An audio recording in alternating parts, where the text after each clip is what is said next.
A very good morning to all of you students. Again we will learn chapter number 8 algebraic expressions and operations on them, and today's topic is equation in one variable. विद्यार्थी मित्रांनो, आपण कोणत्या प्रकारचे equation शिकणार ज्यामध्ये एकच variable असतो. And we have studied this topic in 6th standard. 6व्या वर्गात आपण शिकलेलो आहोत. So are you ready to learn this topic? Very good. Solve the second example. 9y minus 8 is equal to 3y plus 10. We are studying equation in one variable. आपण equation in one variable आपण हे solve करतोय. बघा एकच variable आहे. y इकडे पण एकच व्हेरिएबल आहे, इकडे एकच व्हेरिएबल आहे. ठीक आहे? कसं सॉल्व करायचं? फर्स्ट स्टेप काय आहे? Cancel the right hand side variable. विद्यार्थी मित्रांनो, इक्वेशन सॉल्व करताना शक्यतोवर व्हेरिएबल जो आहे हा लेफ्ट हँड साइडला असायला पाहिजे. मग तो राइट हँड साइडला आहे. आता बघा, तर सर्वात पहिल्यांदा याला कॅन्सल करायचं. कुणाला? 3y. बघा कसं कॅन्सल करू? पहिल्यांदा ऍज इट इज लिहायचं. 9y minus 8 3y plus 10. काय म्हणताय? Cancel the right hand side variable. म्हणजे राइट हँड साइड ही आहे, ही इज इक्वल टू च्या इकडे. आपला राइट हँड हा असतो ना, राइट हँड साइड हा लेफ्ट हँड. तर ह्या राइट हँड साइडचा जो व्हेरिएबल आहे 3y त्याला कॅन्सल करायचं. कसा कॅन्सल होईल? त्याचा अपोजिट नंबर आणायचा. तो what is the opposite of 3y? That is the minus 3y. तर राइट हँड साइडला पण मायनस 3y लिहा, लेफ्ट हँड साइडला पण मायनस 3y. विद्यार्थी मित्रांनो, जी गोष्ट राइट हँड साइडला आहे तीच गोष्ट लेफ्ट हँड साइडला करायची. आता बघा, आपल्याला right hand side solve. You know the sum of two opposite number is 0. हा पॉझिटिव्ह 3y आहे, निगेटिव्ह 3y आहे. हा अपोजिट नंबर आहे. ठीक आहे? अपोजिट अल्जेब्रिक एक्सप्रेशन्स आहे. तर ह्या दोघांचे सम 0 येणार. कॅन्सल करा. मग what is remaining? Remaining is plus 10. आता लेफ्ट हँड साइड सॉल्व करू. लेफ्ट हँड साइड मध्ये तुम्हाला जे दोन लाईक टर्म दिसतात त्याची एक तर बेरीज किंवा वजाबाकी करा. कोण लाईक टर्म आहे? 9y आणि 3y. They are the like term. म्हणून या दोघांची काय होईल? सबट्रॅक्शन. कारण 9y पॉझिटिव्ह आहे आणि 3y निगेटिव्ह आहे. मग 9y मध्ये 3y मायनस केला काय येईल? 6y. आणि जो कॉन्स्टंट टर्म आहे तो ऍज इट इज लिहायचा. कॉन्स्टंट टर्म कोणाला म्हणायचं? विद्यार्थी मित्रांनो, ज्या नंबरवर व्हेरिएबल नाही त्याला कॉन्स्टंट टर्म म्हणायचं. कारण तिसऱ्या स्टेप मध्ये येईपर्यंत बघा, हा 3y कॅन्सल झाला, फक्त 10 शिल्लक राहिला. आता सेकंड स्टेप मध्ये काय करायचं? Cancel the left hand side constant term. या लेफ्ट हँड साइडला कॉन्स्टंट टर्म कोणता आहे? मायनस 8. त्याला कॅन्सल करायचं. कसा कॅन्सल करायचं? पहिले ऍज इट इज लिहून टाकू. 6y minus 8. Right hand side as it is. And how do we cancel the minus 8? त्याचा अपोजिट नंबर ऍड करा. What is the opposite of minus 8? Plus 8. तर विद्यार्थी मित्रांनो, प्लस 8 हा दोन्ही बाजूला, म्हणजे add 8 to both the side. इथेही प्लस 8, इथेही plus 8. Here minus 8 and plus 8 are opposite number, and the sum of the opposite number is always 0. So cancel it. Minus 8 plus 8. What is remaining? 6y left hand side ला, आणि इकडे 10 plus 8 18. आता विद्यार्थी मित्रांनो, याला वाचू. 6y means 6 into y is equal to 18. म्हणजे या y ला या 6 ने काय केलंय? मल्टिप्लाय केलंय. तर विद्यार्थी मित्रांनो, मल्टिप्लायच्या विरुद्ध काय होते? डिव्हिजन. तर आपल्याला जर हा 6 ला कॅन्सल करायचा असेल तर 6 ला 6 ने डिवाइड करायचं. तो first write down as it is. पहिले तसं कसं लिहू? 6 ला y ने मल्टिप्लाय केलाय, 6 कॅन्सल करायचा आहे कारण y ची व्हॅल्यू काढायची आहे. लेफ्ट हँड साइडला फक्त व्हेरिएबल शिल्लक राहिला पाहिजे. म्हणून या y सोबत जो 6 आहे त्या 6 ने याला डिवाइड करायचं. इकडे जो 6 ने डिवाइड करा. 6 divide by 6 1. Cancel it. Left hand साइडला काय शिल्लक राहिला? y. and 18 divided by 6 is 3. आता विद्यार्थी मित्रांनो, हे 3 तुम्ही इथे ठेवले तर लेफ्ट हँड साइडचं राइट हँड साइडचं सेम. बघा, हे 3 आपण इथे ठेवूया. 9y कसा काय झाला? 9 into y. तर 9 into 3 27. 27 minus 8 किती आलं? 90. पहा, इकडे उत्तर 90 येतं. आता म्हणजे 3 ठेवू. 3y means 3 into 3 9. 9 plus 10 90. But grade 90 grade 90. Now student, we will solve the same example by method 2. काय करायचं?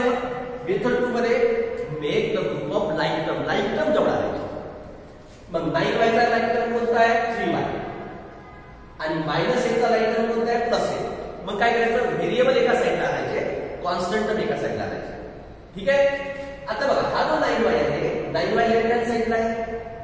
त्याच्याजवळ कोणाला आणायचा आहे? 3y ला. 3y राईट हँड साइडला आहे. आणि विद्यार्थी मित्रांनो, जेव्हा एखादा अल्जेब्रिक टर्म किंवा एखादा नंबर लेफ्ट हँड साइडवरून राईट हँड साइडवर जेव्हा येतो तेव्हा त्याचा सिम्बॉल चेंज होतो. जर तो पॉझिटिव्ह असेल तर निगेटिव्ह होतो, निगेटिव्ह असेल तर पॉझिटिव्ह होतो. चला आपण ट्रान्सफर करूया. 9y as it is. 9y जर कोण आणायचा? म्हणजे तो like term of 9y 3y. 3y right hand साइडला आहे, तो लेफ्ट हँड साइडला येतात तर सिम्बॉल चेंज होईल. कारण इथे +3y आहे, तो इथे -3y आहे. कधी लक्षात ठेवा विद्यार्थी मित्रांनो, एखादा नंबर लेफ्ट हँड साइडवरून राईट हँड साइडला जात असेल किंवा राईट हँड साइडवरून लेफ्ट हँड साइडला जात असेल त्याचा सिम्बॉल चेंज होतो. आता हा बघा, 3y इकडे गेला, इथं कोण आला? शिल्लक +8. आता 8 जवळ कोण आणायचं? हा प्रॉब्लेम विद्यार्थी मित्रांनो, 3y + 10 आहे आपला. 3y + 10 आहे. आता राईट हँड साइडला कोण शिल्लक मिळाला? +10. हा ऍज इट इज लिहा. 3 जोड कोण आणायचं? लेफ्ट हँड साइडचा जो कॉन्स्टंट टर्म आहे म्हणजे कोण? -8. -8 जेव्हा लेफ्ट हँड साइडवरून राईट हँड साइडला जाईल त्यावेळेस त्याचा सिम्बॉल चेंज होईल. +8. बघा आपण काय केलं? 9y 3y जोड आणले आणि 10 आणि 8 ला जोड आणले. म्हणजे we have make the group of like. 9y - 3y 6y and 10 + 8 18. आता आपल्याला y ची व्हॅल्यू काढायची आहे. y सोबत कोण आहे? 6. त्याला कॅन्सल करायचं. प्रॉब्लेम कसा तयार झाला? 6 × y = 18. म्हणजे या 6 ने या y ला मल्टिप्लाय केलं. मग हा 6 जेव्हा कॅन्सल करायचा असेल तर आपण 6 ने डिवाइड करू. म्हणजे ऍज इट इज लिहू. हा 6 कसा कॅन्सल होईल? Divide by 6. Both side divided by 6. 6 divide by 6 1. y is remaining on the left hand side and 18 divided by 6. 18 divided by 6. सांगा काय आलं? 3. बघा विद्यार्थी मित्रांनो, इथे पण y = 3 आलं. पण इथे 7 स्टेप लागले आणि इथे 5 स्टेप लागले. ठीक आहे विद्यार्थी मित्रांनो, या पद्धतीने आपण equation in one variable solve करू शकतो. Good. Now student, we will solve the example number 3. m + 12 = 7 - 18. It is the equation in one variable. कारण बघा एकच व्हेरिएबल आहे दोन्ही साइडला. and we will solve this example by method 2 also. So first we will solve this example by method 1. काय करायचं विद्यार्थी मित्रांनो? Cancel the right hand side variable. आपल्याला m ची व्हॅल्यू काढायची. मग हा m राईट हँड साइडला नको, मग तो तिकडे असेल तर फर्स्ट कॅन्सल, त्याला कॅन्सल करायचं. मग बघा लेफ्ट हँड साइड कोणती आहे? LHS. It is the left hand side. It is the right hand side. Now we'll solve. Now we'll cancel the right hand side variable. कोणता right hand side variable? 7m. 7m ला cancel. मग पहिले काय करायचं? Write down as it is. जसंच्या तसं घ्यायचं. m + 12 7m - 18. How will you cancel 7m? कसा cancel होईल? त्याचा opposite number करायचा. हा बघा +7m. So what is the opposite of +7m? Very good. -7m. So subtract 7m from both the side. दोन्ही बाजूतून 7m सबट्रॅक्ट करायचा. दोन्ही बाजूला लक्षात ठेवा विद्यार्थी मित्रांनो, जी गोष्ट तुम्ही राईट हँड साइडला कराल ते गोष्ट लेफ्ट हँड साइडला करा. काय जास्त करा? -7m -7. पहिल्यांदा we will solve the right hand side. Here 7m and -7m they are the like term, and 7m and -7m they are the opposite number. opposite algebraic terms. ये opposite terms है. मग what is the sum of opposite term? That is 0. तो 7m म्हणून हा 7m गेला तो 0 राहिला. आता राईट हँड साइडला काय राहिलं? 18. नो, -18. विद्यार्थी मित्रांनो, सिंबल अतिशय महत्त्वाचा आहे. -18. राईट साइड आन्सर आलं -18. आता लेफ्ट हँड साइड सॉल्व करूया. आता आता इथे बघा तुम्हाला लाईक टर्म दिसतात का विद्यार्थी मित्रांनो? ऍडिशन करा किंवा सबट्रॅक्शन करा फक्त लाईक टर्मचं बघा. हा m आणि -7 हे दोघंही like term they are the like term. ह्या m चा कोएफिशियंट काय आहे 1. 1 चा सिम्बॉल कोणता आहे plus. Plus 1m minus 7m. या 1m चा सिम्बॉल प्लस आहे आणि या 7m चा सिम्बॉल मायनस आहे. आणि विद्यार्थी मित्रांनो बेरीज कधी होते? आयदर दे आर पॉझिटिव्ह और दे आर निगेटिव्ह. एक तर दोघेही पॉझिटिव्ह पाहिजे म्हणजे दोघांचे चिन्ह सेम पाहिजे और बोथ दे आर निगेटिव्ह. दोघेही निगेटिव्ह पाहिजे म्हणजे दोघांचे चिन्ह सेम पाहिजे. दोघेही मायनस मायनस पाहिजे किंवा दोघेही प्लस प्लस पाहिजे. आता इथे बघा एक पॉझिटिव्ह आहे आणि हा निगेटिव्ह आहे. यांची बेरीज नाही होणार यांचं सबट्रॅक्शन होईल. मग 7m मधून 1m गेला 6m आणि सबट्रॅक्शन केल्यानंतर चिन्ह गुणाचं आठवा. Very good. ज्याचा मॅग्नेट्यूड मोठा. मग सांगा 1m चा मॅग्नेट्यूड मोठा की 7m चा मॅग्नेट्यूड मोठा? 7m चा. म्हणून आलेलं जे आन्सर आहे त्याला 7 चा सिम्बॉल. मग 7 मधून 1 मायनस केलं काय आलं 6m आणि 6m ला सिम्बॉल कुणाचा 7 चा. पुढे गेला तो सिम्बॉल इथे नंबरच्या जवळ आणि हा जो कॉन्स्टंट टर्म आहे हा तशाच्या तसा लिहायचा. ठीक आहे विद्यार्थी मित्रांनो? हा -18 आहे. आता fourth step cancel the left hand side constant term. आता लेफ्ट हँड साइडला जो कॉन्स्टंट टर्म आहे म्हणजे ज्याच्याजवळ व्हेरिएबल नाही त्याला कॅन्सल करायचं. सांग लेफ्ट हँड साइड ही आहे याचा कॉन्स्टंट टर्म कोणता आहे +12. आणि हाऊ विल यू कॅन्सल? कसं कॅन्सल होईल? फर्स्ट +12 ला काय कॉन्स्टंट टर्म आहे त्याला कॅन्सल करायला त्याचा अपोजिट नंबर आणायचा. मग +12 चा अपोजिट -12. आता काय करू पहिल्यांदा आपण ऍज इट इज लिहू -6m +12 -18.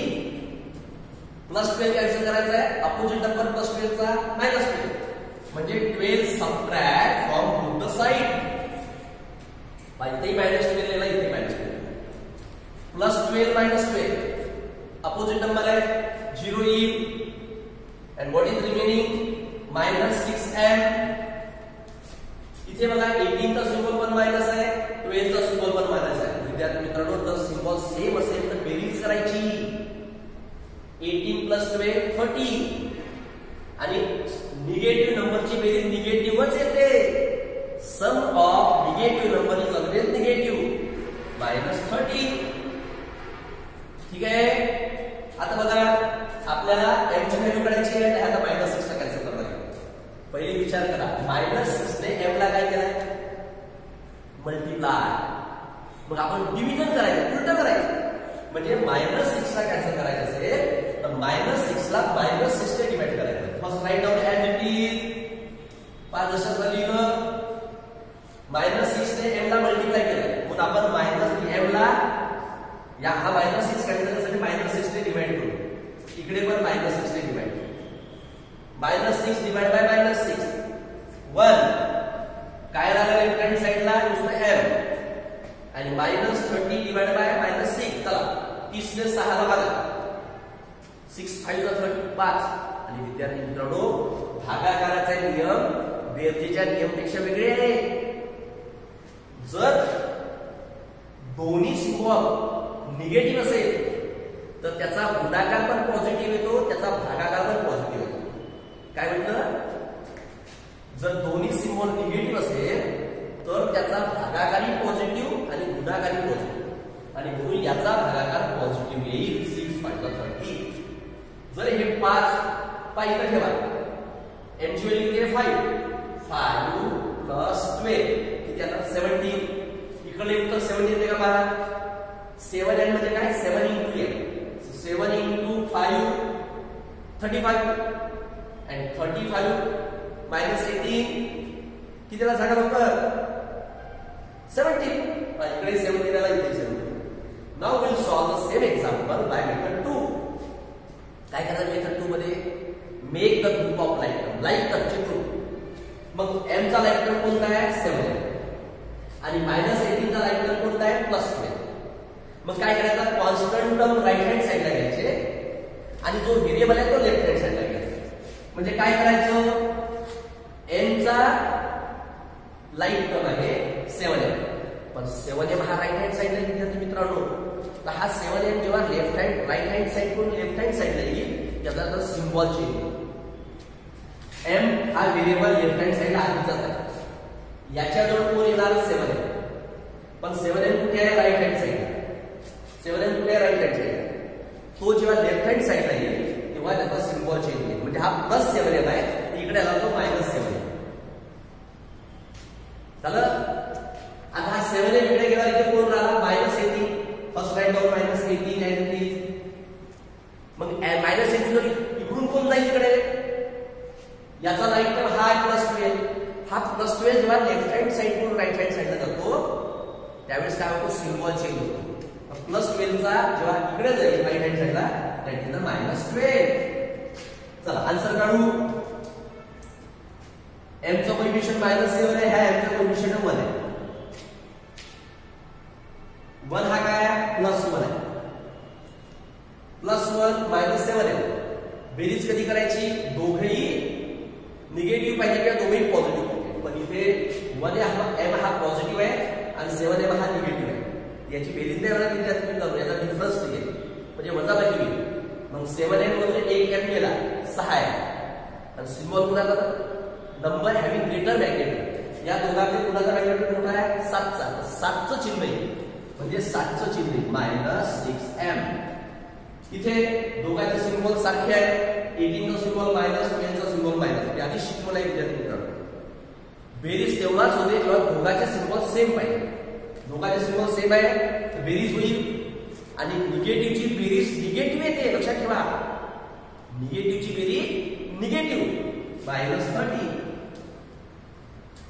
आता -6m = -30. आपल्याला m ची व्हॅल्यू काढायची आहे. m सोबत कोण आहे -6, याला कॅन्सल करायचं. -6 ने m ला काय केलाय, मल्टिप्लाय केलं. मग -6 कसं कॅन्सल होईल, डिवाइड केल्यावर कॅन्सल होईल. लक्षात ठेवा विद्यार्थी मित्रांनो, मल्टिप्लाय असेल तर डिव्हिजन करायचं. तो first right down as it is. लिहिलं. आपल्याला m ची व्हॅल्यू काढायची आहे, तर m सोबत जो नंबर आहे त्याला कॅन्सल करायचा. कसा कॅन्सल होईल, divide by -6 divide by minus, दोन्ही साइड. -6 divide by -6 1. काय शिल्लक राहिला m, कारण -6 divide by -6 is 1 and 1 into m is m. 30 divide by 6 5. आणि विद्यार्थी मित्रांनो, भागाकाराचे चिन्हाचे नियम वेगळे आहे. If both number are negative, their quotient is positive. Both number are negative, their product is positive. दोन्ही नंबर निगेटिव्ह असेल तर गुणाकार पण पॉझिटिव्ह येतो, भागाकार पण पॉझिटिव्ह. हा बेरीज मात्र निगेटिव्हची निगेटिव्हच येते, पण भागाकार दोन निगेटिव्ह नंबरचा भागाकार पॉझिटिव्ह येतो, लक्षात ठेवा. तो -30 डिवाइड बाय -6 इज +5. बघा विद्यार्थी मित्रांनो, आन्सर सेम आलेला आहे. तर विद्यार्थी मित्रांनो, या पद्धतीने इक्वेशन इन वन व्हेरिएबल तुम्ही दोन पैकी कोणत्याही एका मेथडने सॉल्व्ह करू शकता. ठीक आहे, गुड.